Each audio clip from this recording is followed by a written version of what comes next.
Okay, I'm going to fill you in on the Martin story briefly.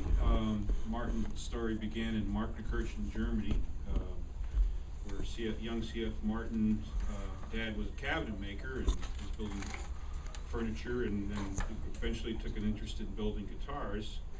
And he was always an excellent craftsman, built really nice guitars, but what was going on was that there was the Violin Makers Guild and the Cabinet Makers Guild, and the Violin Makers Guild felt that they were the only people that could produce musical instruments, and they considered the Martin family nothing more than, the way it was put in the word, it was mechanics. They weren't artisans, they were, cabinet makers. Well, after a while this got frustrating for C.F. Martin, and so what he did is he moved off to Vienna, Austria, and worked with a well-known guitar maker by the name of Johann Stauffer, and learned a lot from him, and eventually became a foreman in Stauffer's shop.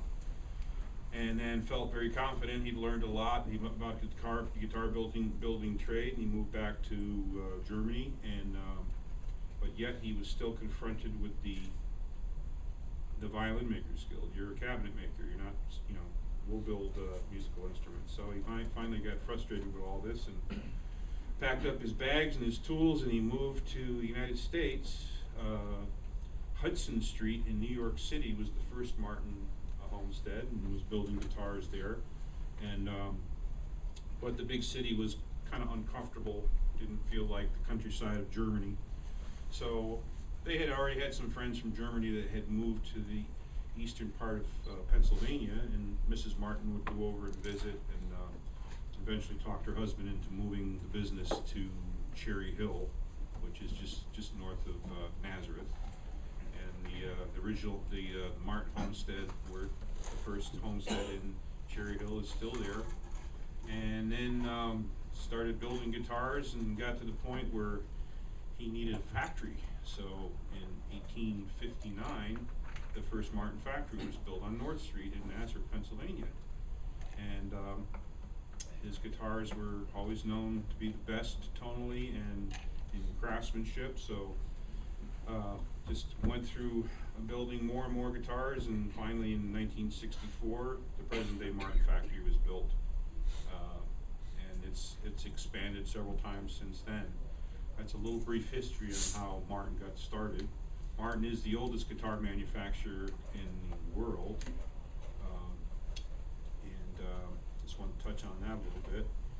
And at that time, the guitars that he was making were smaller guitars. They were called parlor guitars, or they were just small instruments. The dreadnought guitars didn't show up until the early 30s.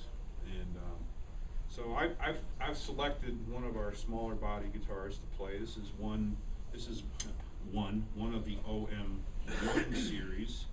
This is a guitar that retails for $11.99, and the price here tonight, I don't know if you're doing a special thing tonight deal. We're open. Yeah.